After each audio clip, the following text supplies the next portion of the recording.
Life by Divine with Sue Dumais fosters deep healing and profound awakenings as she guides you to hear, answer, and trust the highest calling of your heart.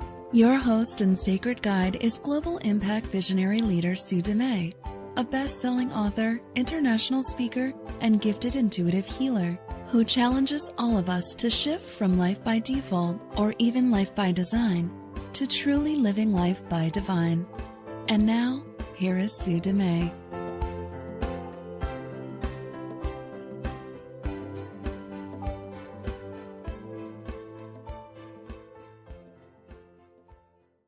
Welcome, everybody. I'm so excited to be here with you. I am coming from you live from Turks and Caicos Islands in the Caribbean.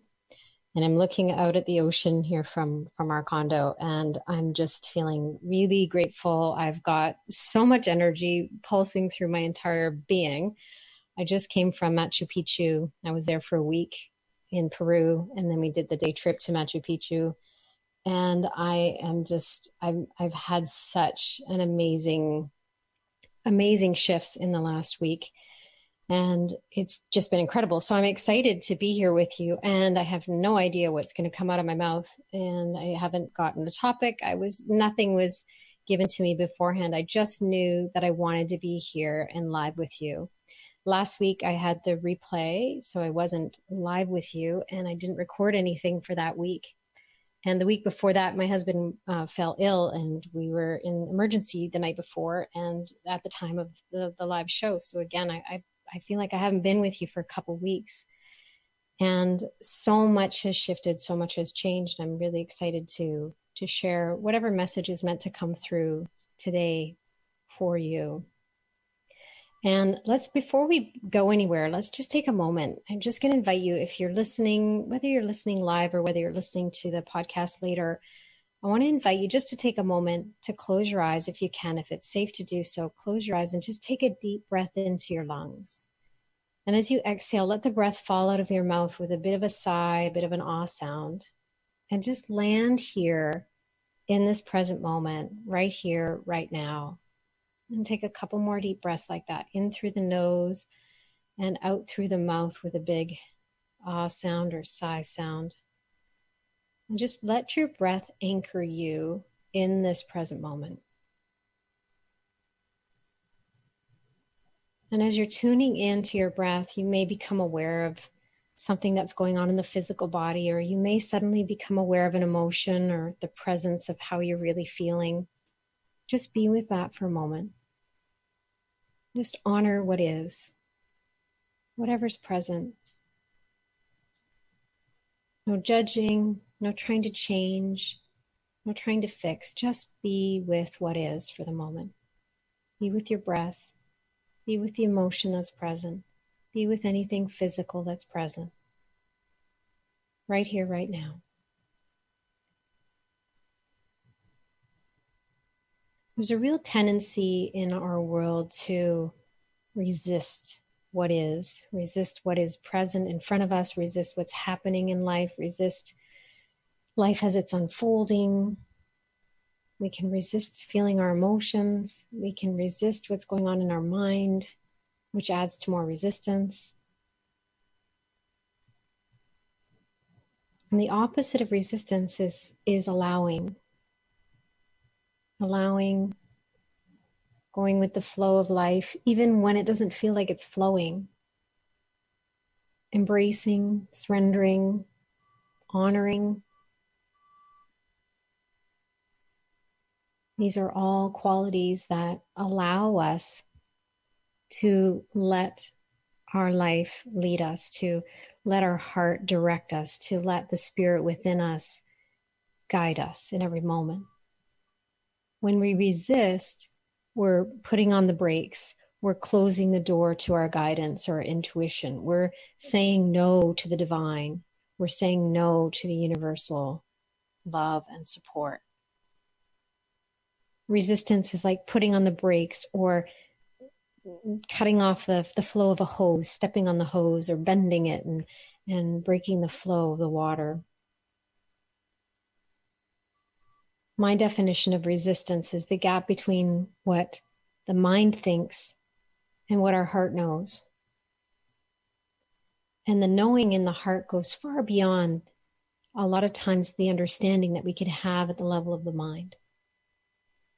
But as a healer and a teacher and a coach and a counselor, my intention is always to create an understanding at the level of the mind so that we can let go, so that we can surrender up there, so that we can accept what is, so that we can make peace with and allow and be open and be receptive. Now, it sounds really easy. It sounds very simple, but it's certainly not. It's complicated. It's complex. It's difficult to understand. It can be like trying to unravel a ball of yarn that's all knotted up. That's the nature of the mind. But in the heart, that knowing is simple. That knowing goes deep. That knowing is clear. And what has happened is we've mistaken knowledge in the head for knowing. And these are two very different things. When we are grasping for an answer, grasping for an understanding, or needing something at the level of the mind, it creates resistance, especially if the mind's not in alignment with the knowing in our heart. So I mentioned earlier, resistance is the gap between what the mind thinks and what the heart knows. The bigger the gap, the bigger the resistance. The further away you are in your head from the knowing in your heart, the greater the gap, the greater the resistance. Resistance can show up as anger, frustration, irritation. Resistance can show up as behaviors or feelings, but it can also show up as, giving someone a call and getting a busy signal. It can be self-sabotage. There's a lot of ways that resistance can show up. It can be feelings of depression and heaviness. It can be physical pain in the body, an illness, a disease. Resistance expresses itself in many different ways. Even an injury or an accident can be pointed back to the root as resistance. So it can show up in many, many different ways in our lives. And all that resistance means is that our mind is not in alignment with our heart. That our mind thinks it knows what the heart knows. The mind thinks it knows a lot.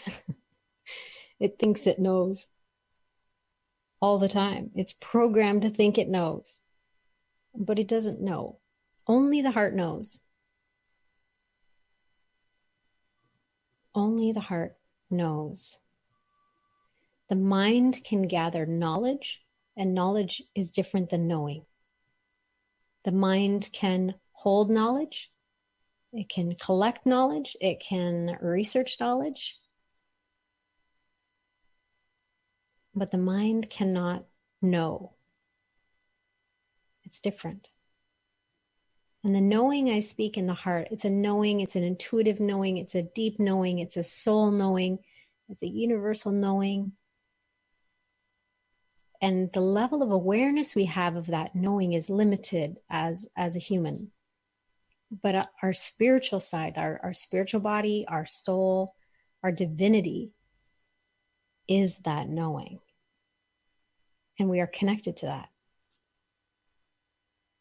When we are disconnected from that part of us, that our soul, our spirit, the divinity, when we are disconnected from that, it's very painful.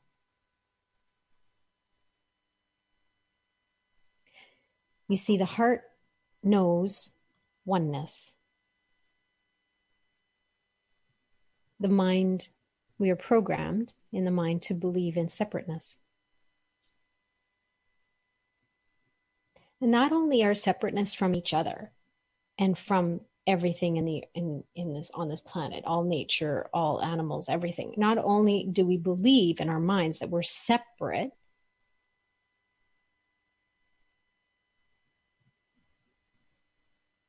but what is more painful is that we believe that we are separate from ourselves. We actually are programmed to separate from our sense of self. When you were born, you were innately intuitive. You were born with a wisdom that went beyond any logic and reason, because as a newborn, you had no logic and reason. You just had intuition, an intuitive knowing, an intuitive curiosity, an openness to explore the world. When did we unlearn that? How did we separate from that? How do we disconnect from that knowing, from that curiosity, from that intuition? It's all happened in our programming. It all happened in our day-to-day experiences with life as we began to grow. And it all happened as we witnessed those around us that were living separate from themselves. These living, breathing examples all around us of people who are disconnected from their sense of self. Now, I'm sure there's a few of you in this that are listening that may have had one or two people in your life that weren't, and they were gifts. I want you to see them as gifts, because most people don't have those experiences. Most people don't have even one or two examples of people that were living in alignment, that were living life by divine, in that flow with life, trusting their intuition, feeling at one with themselves and at one with everybody else, feeling connected, feeling solid within themselves and solid in the world. There's very few people in the world like that. And most of the people we were exposed to growing up were disconnected, were reacting to life, were asleep at the wheel, doing the best they could, not judging. I'm not judging anybody. They were doing the best they could at the level of consciousness they were living at, because they too are living with that programmed mind.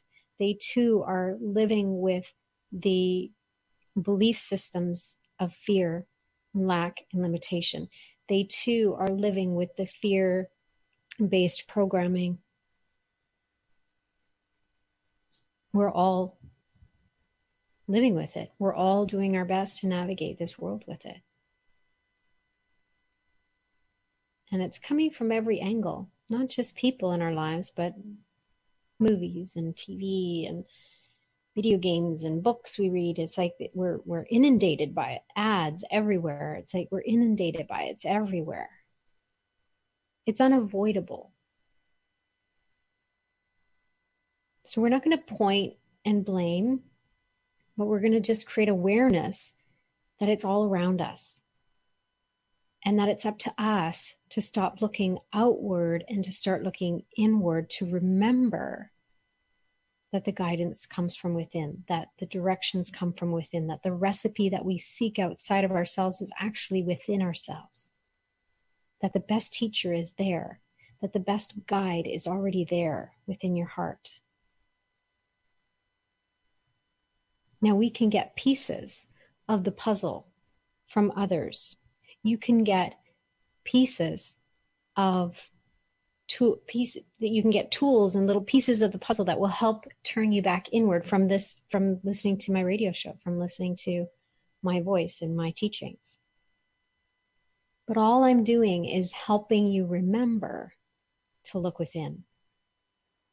All I'm doing is helping you remove all blocks to remembering the love within you, the guidance within you, the insight, the light is all within you.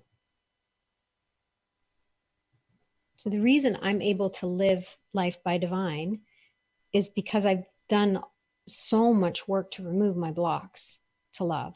I've done so much work to clear all the programming and to change my mind back into this beautiful passenger and tool that follows the heart. Now I do that most of my days. It's like that, not always. When my body's compromised, when I have pain in my body or something's going on, it's harder for me to stay in alignment. So it takes more work for me in those times. Because I'm reminded of my humanness. I'm reminded of my vulnerability. And the ego mind likes to take over. So it's in those times where I'm more susceptible to confusion or uncertainty. So I pause a lot in those times. I take more time to make decisions. I join with others that are intuitive, so I can make sure that my intentions are clear and that I'm getting the guidance and I'm following spirit. I'm feeling the divinity working through me.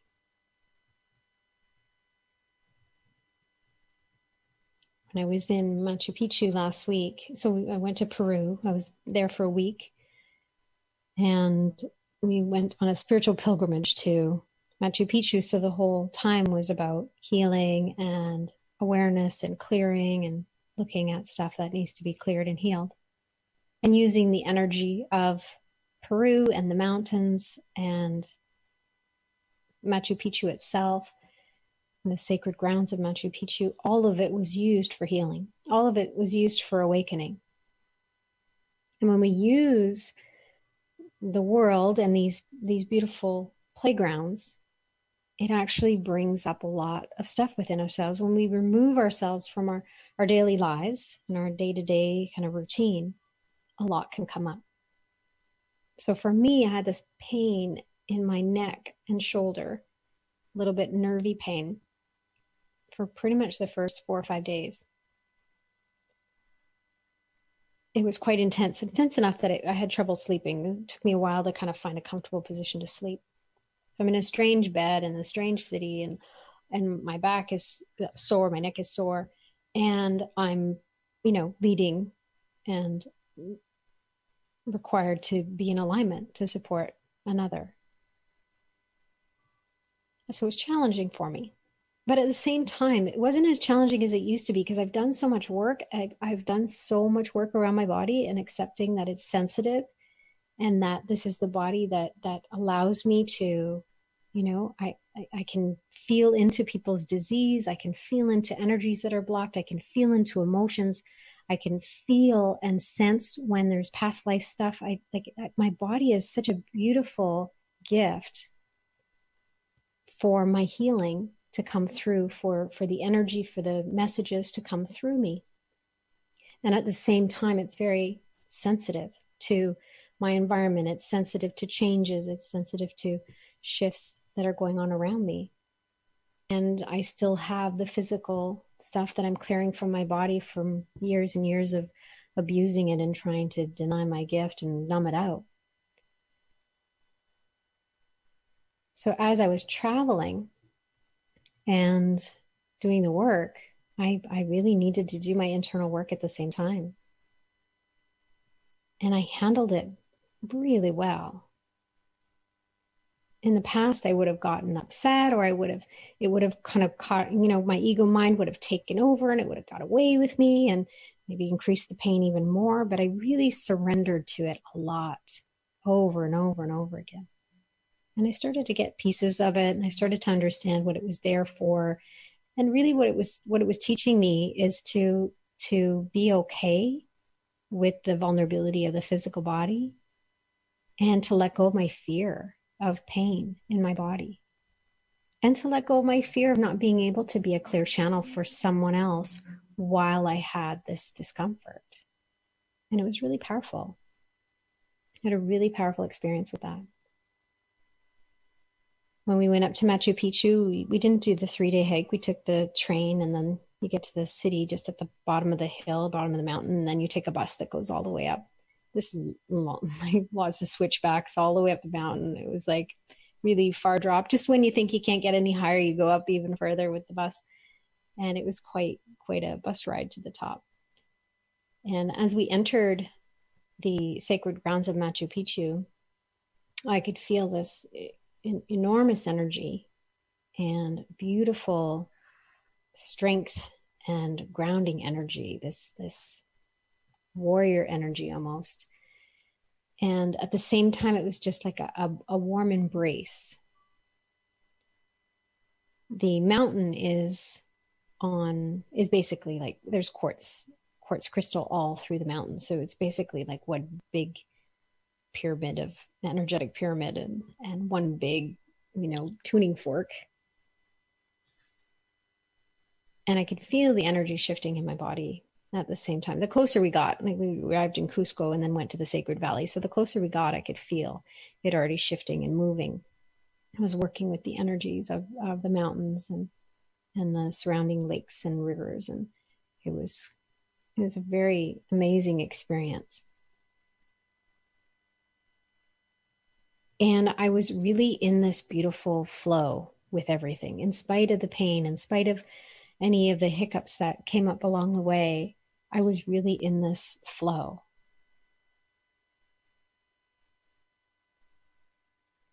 Doing my own work and my own process as well as supporting another. I was able to hold my light and support someone else. And I was able to surrender to what was happening for me physically instead of resisting it. I didn't quite understand it fully. I wasn't given a full big picture of it. I was getting little pieces of it here and there. But I was able to surrender into it and go with the flow of it. It was a brilliant experience. It was a life-changing experience. I'll share more as I integrate. I literally just left Peru. I've been in Turks and Caicos for about 24 hours now. I had a huge night of sleep and integration. There was a lot of energy integrating. And I'm finding that I'm just kind of landing here.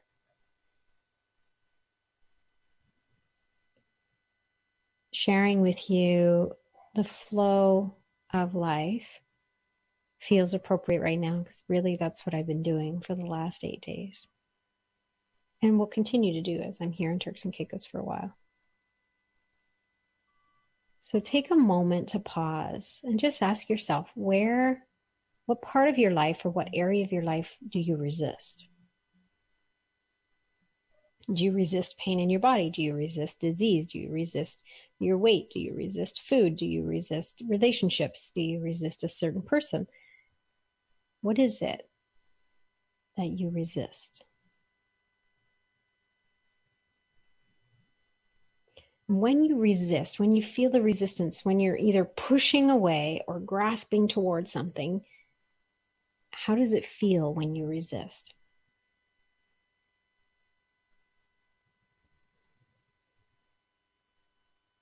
How do you feel when you resist?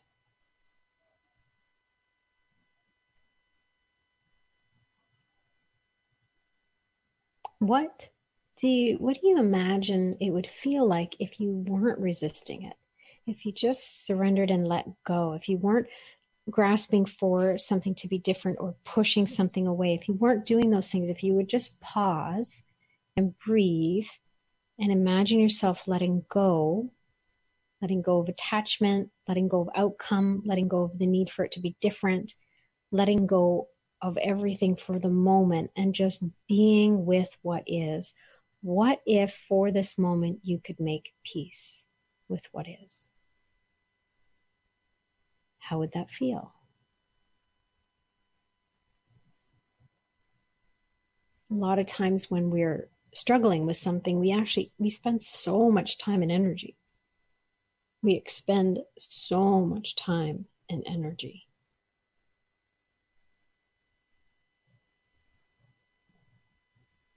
Grasping for something to be different, trying to hold on to something that we're meant to let go of, holding on to the point where it's dragging us.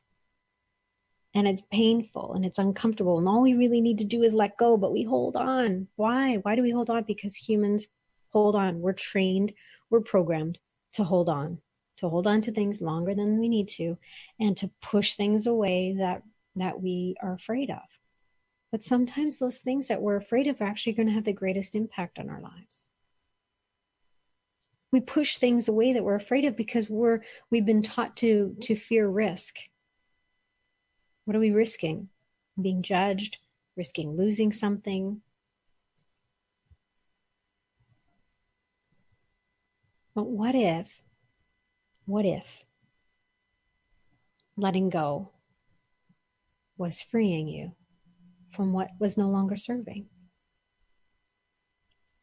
What if you were no longer pushing away fear and you let it in so that you could feel it and process it and move it in a way that actually freed you from it? What if everything we've been taught about emotions is upside down and backwards? I talked about emotions in previous episodes, but what if emotions are just energy in motion and they just need an expression? They just need to move through you in some way so that it can actually clear. That's what emotions are, energy. But when we deny ourselves, we deny the feelings of those emotions, then it doesn't allow us to actually free ourselves from them. Did you know that you could process anger within 15 seconds in a healthy way if you allowed yourself the expression of anger? It would actually move through you and leave.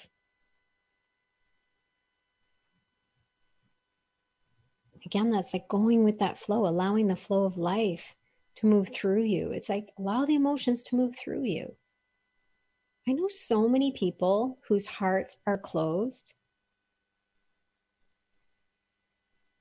feeling like they're closed because they want to protect themselves from being hurt. Meanwhile, they don't realize that they're actually holding in the hurt. A closed heart doesn't protect you from hurt. It actually holds the hurt in. The hurt still comes. It comes in and then it gets trapped in there and it gets held. So it's way more painful.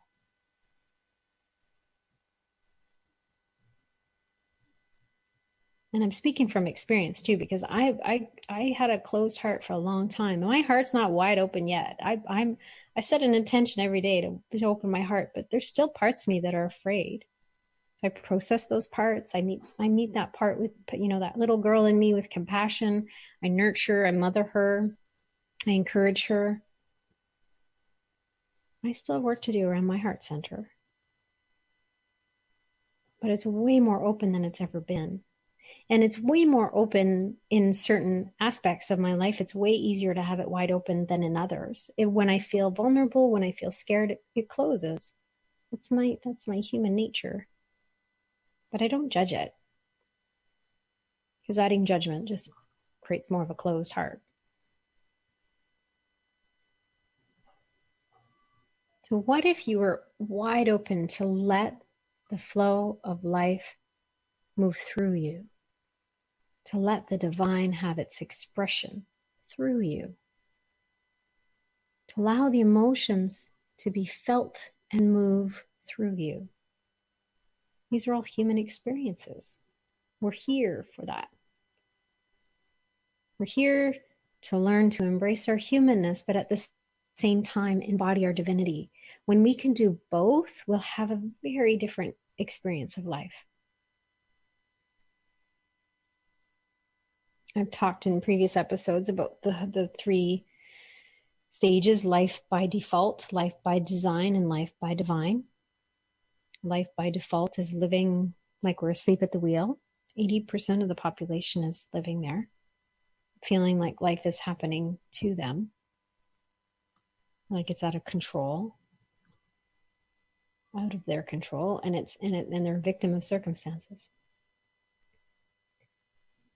Life by design is when we start to wake up and we start to realize that there's more to life, that we're actually a little bit more in the driver's seat than we realized, and that we actually have a way to create an amazing life.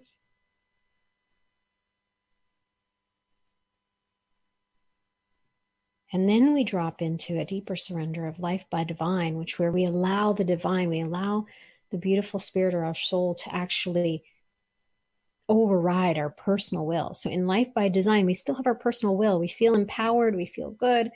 We're creating great things in the world, but we still have some control. We still have the ego still in there. When we embody life by divine, we allow the divinity to work through us. We allow spirit to work through us. And that's where the real magnificent miracles happen.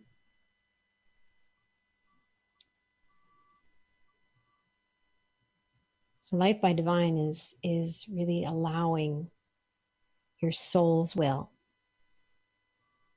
to take over, and you release your personal will.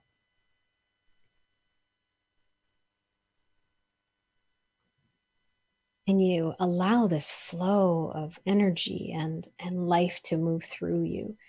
It gives you words, it gives you gestures, it gives you everything. It gives you nourishment, it gives you life. It fuels and feeds the physical body in a way that's sustainable.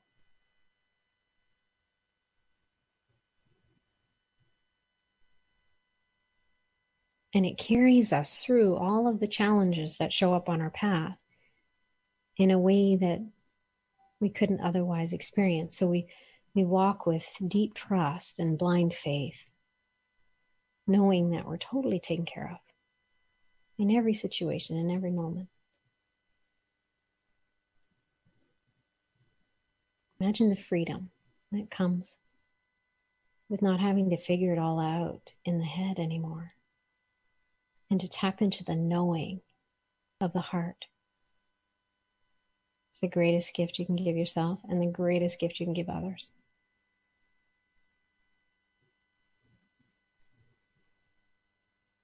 So as we go to a quick commercial break, I want to just take a moment for you to take some deep breaths and just really sink into your heart space. And just pause there and breathe there and be there.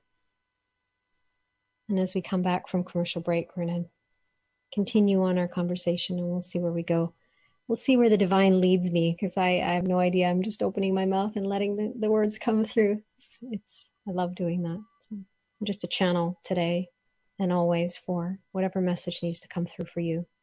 So may it land where it needs to, and may it inspire you in the way it's meant to. We're going to take a short break. You're listening to Life by Divine, and I'm your host, Sue Dumais. I'm grateful to have you here. We'll be right back.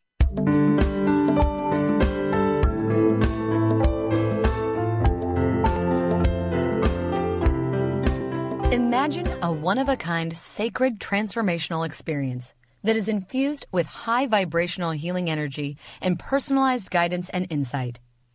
Receive a one-on-one live private intuitive healing experience with Sue as she follows her guidance and delivers exactly what you need in the moment, leaving a lasting imprint. During this private healing experience, Sue draws on a multitude of gifts, skills, channeled healing, coaching, and mind-body-soul insights. A divinely downloaded transmission specifically for you.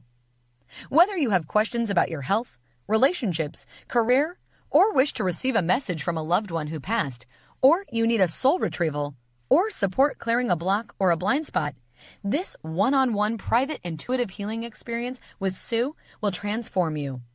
To learn more and to book a divine appointment with Sue, visit heartledliving.com/intuitive healing.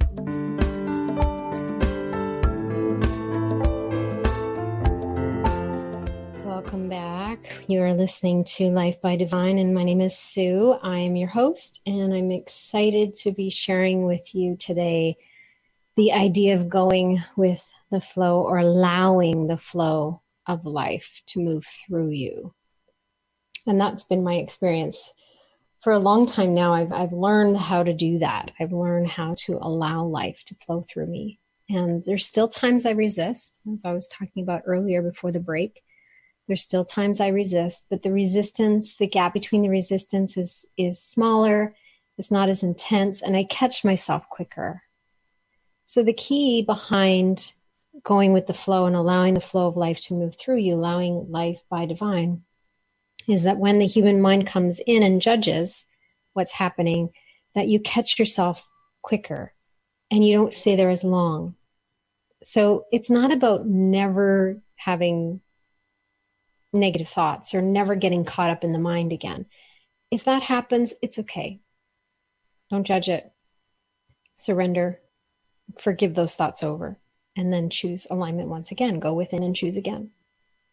The moment you add judgment, the moment you add more resistance. Remembering that the mind is programmed to judge. But we can choose, we are naturally born observers, so we can choose to observe. So in that moment, you have a choice, judge or observe. As you're looking around, wherever your environment is right now, as you're listening, and just look around the room and see if your eyes can land on something that you have a neutral mind about. You have no judgment about it. Find something neutral and observe. So we have the capacity to observe. The challenge is our mind is programmed to judge. So when you look around a room, now change your focus onto something else and look at the things that you judge. Now you might have had a hard time finding something neutral that you didn't have any opinion about or story about or judgment about. And now that you're switching gears and looking at something that you can judge, I'm sure you can find a lot of things. That's what we're programmed to do. Babies aren't programmed judging. They're programmed natural observers. I mean, they're born natural observers. We're programmed to judge. We're programmed to look at something and judge it as good or bad, right or wrong, clean or dirty, whatever it is, we are programmed to judge. So as you look around the room, can you find something that you have a judgment upon? And can you offer that judgment over and just say, what if I don't actually know about this? What if what I think I know about it is wrong?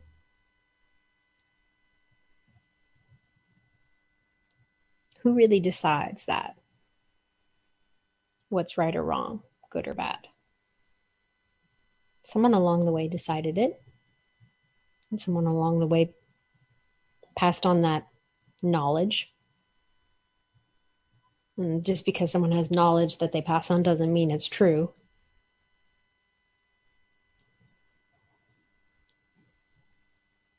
When you look around the room, is it possible to look upon something and have no judgment about it?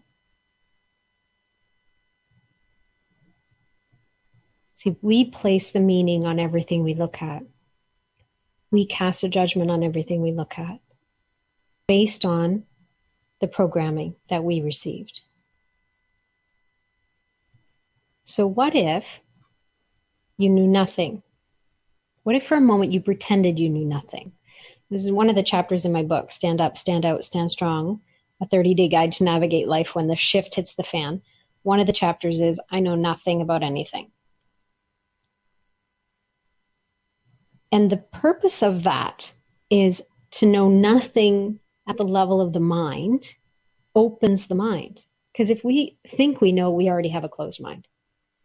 A mind that's already made up or a mind that thinks it knows is a closed mind.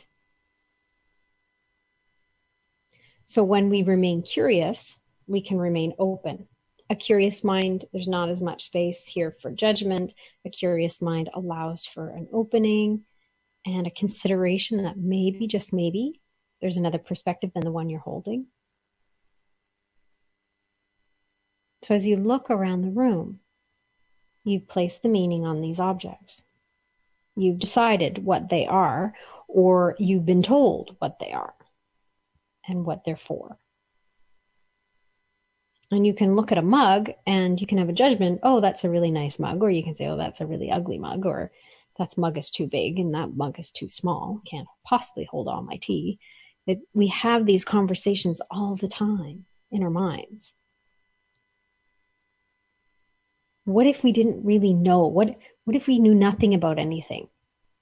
Just try it on for a little while, see how it feels. I know nothing about anything. Because as long as the mind thinks it knows, it's not open to another perspective. It's not open to another way. It's not open to seeing something in a different light.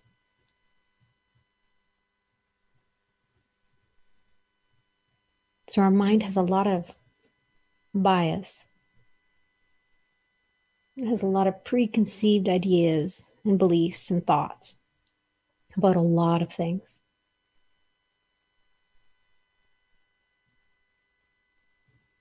And then the other piece, which I know I'll talk probably a whole episode on, is just our fight to be right. I think I did an episode on this one already. When we're fighting to be right, we'll always feel wrong. Or we're programmed to want to be right. Or we're programmed to fear being wrong. We're afraid to be wrong because we're afraid to be judged. Why do we judge? Because we're programmed to judge. So to stop judgment, we need to stop our own judgment first.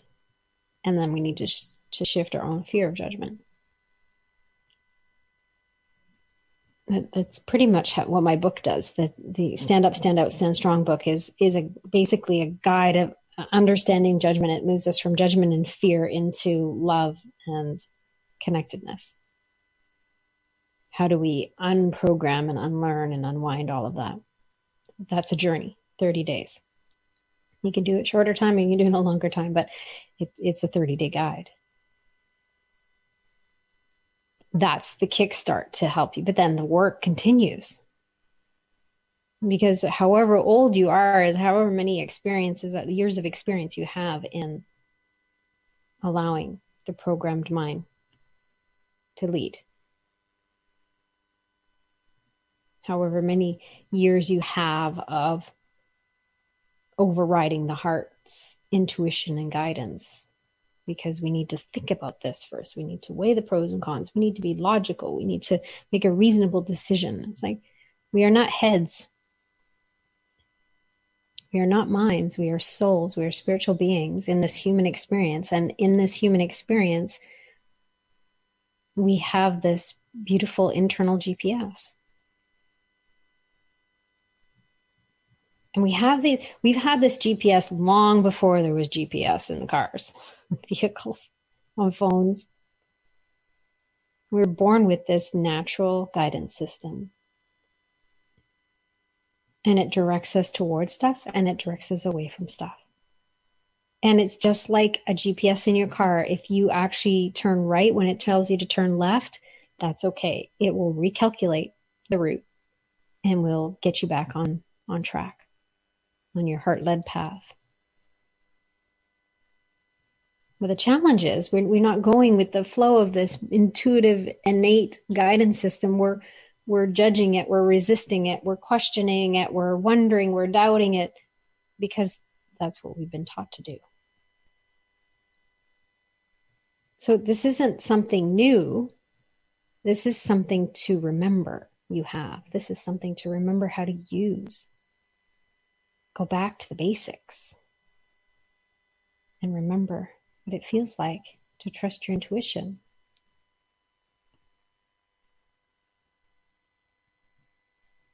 You watch an infant, you can see it in action.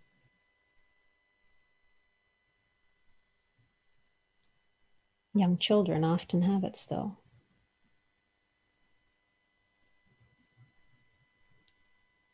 So when you tap into that intuitive knowing, it literally guides you moment to moment, direction by direction, one direction at a time. So a GPS in your car doesn't say you're going to go 100 meters and turn right, then you're going to go 300 meters and turn left, and then you're going to go right, left, right, left, right. It doesn't say that. It doesn't give you 10 directions ahead of time. Your soul's direction is in the moment. What's the step that's in front of you? Go 100 meters, turn right. Turn right now. Then you turn.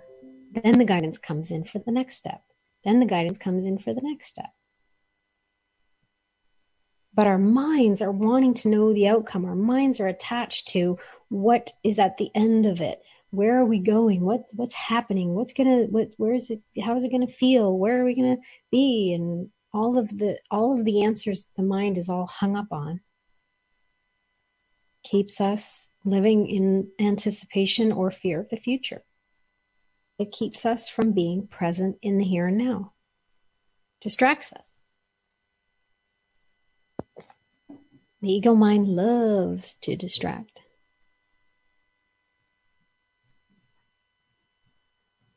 Because it keeps you stuck, keeps you in fear, keeps you wondering, keeps you worrying. There is a peaceful way to be in life, and that is allowing the life to flow through you. That's life by divine. Allowing this force to guide you. This force is you. You are part of it. It is part of you. Don't be afraid of it. We're only taught to fear it. Once you start to remember, once you start to really use it again, once you come to trust it again, it's a beautiful journey with this beautiful guidance system flowing through you as you. It's such a gift. And remember that our heart is a bridge to the universal perspective. So our heart is a bridge to our soul or spirit or God, the universe, whatever you feel to call it. You can call it popcorn. It doesn't matter what word you use. It's your relationship to it that matters. Whatever it is that's there that you can connect with, use that word. Our heart is a bridge to our source.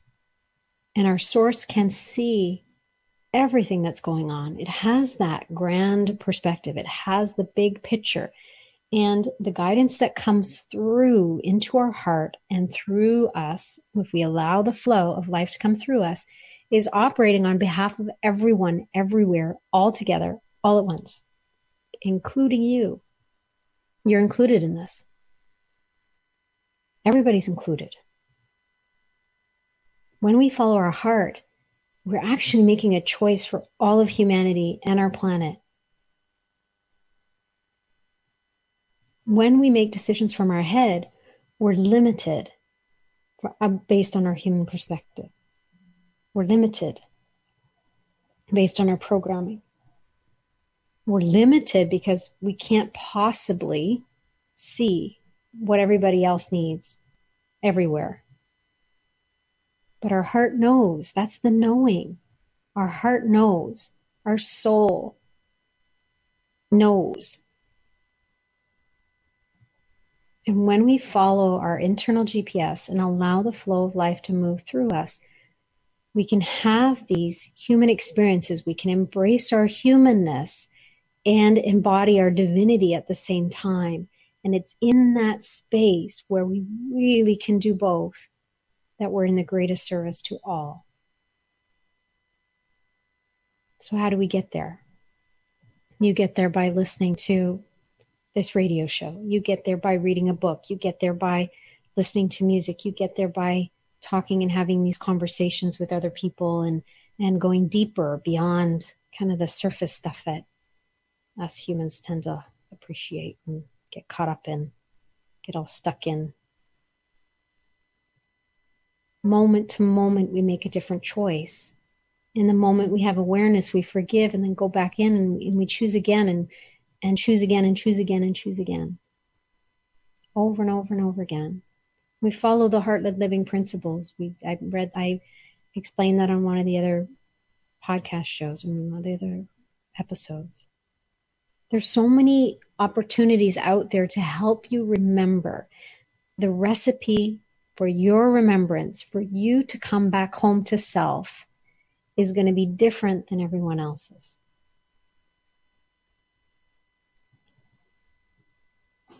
So follow your recipe. Follow the guidance within your heart. Let your internal GPS be turned on and turned up And may you trust it. May you trust it more than what anybody else says. So as I'm talking, you take what resonates, bring that into your heart. The last stop always needs to be your own heart. As you're listening and you're reading and you're gathering information out in the world, remember that's all knowledge. The knowing comes in bringing that knowledge into your heart and taking what resonates and letting everything else go. The knowing is the connection to the heart space. The knowledge we gain and what I'm sharing in these episodes and in my book and anywhere else I go in the world through my voice, the knowledge I share points to the truth in your heart. And something I say will point to the truth for one person in their heart and won't point for another. It won't resonate, and that's okay, but then something else might. So when you follow the resonance, that's like following the flow, following the breadcrumbs, following the signposts, many ways to say it, following the directions, listening for that internal GPS. And the internal GPS can feel like a yes, moving you towards something, and it can feel like a no, drawing you away from something. It's redirecting you in another way.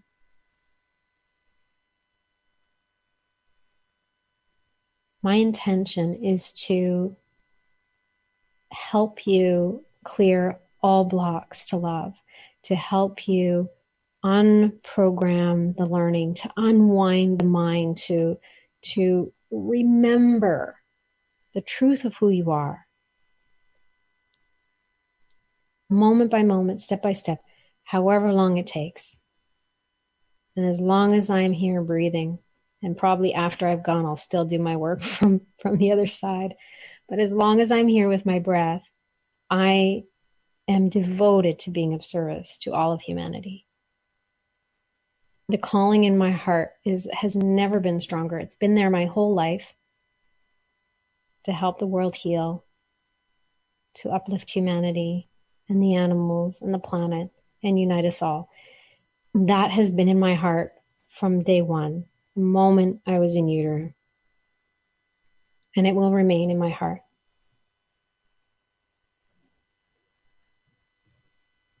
I'm here to be of service to you. And I'm honored to have you tune in and join with me on this platform.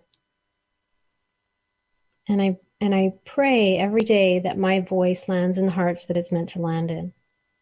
And I pray every day that the impact I have in the world will have a ripple effect in a way that continues to impact others in all corners of the globe, directly or indirectly. And my prayer is that you remember the truth of who you are. And as you wake up to that, you will be inspired to extend the calling and the gift in your heart. So there's a calling in your heart that I wish for you to say yes to. Just say yes. See what happens. Begin by saying yes, even if you don't know what it is. Yes, I'm willing to answer the call of my heart. See what happens. Yes, I'm willing to follow the flow of life. See what happens. Be open, be curious, be willing. I love you all. I thank you for tuning in. I appreciate you. It's an honor to walk this path with you, and I look forward to seeing you next week on Life by Divine. Namaste.